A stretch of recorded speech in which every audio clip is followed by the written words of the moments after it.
we will show you how to replace the water filter. First, remove the water filter cover of the unit. Next, turn the water filter holder knob clockwise about 40 degrees and lift the water filter to take out.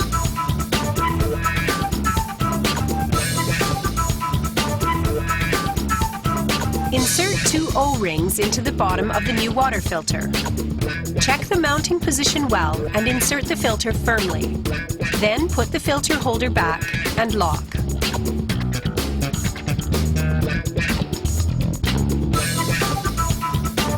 Press the reset button of the water filter. Filter reset. Replace the water filter cover. While the power button is turned off, run the water for 3 minutes to adapt the filter to water.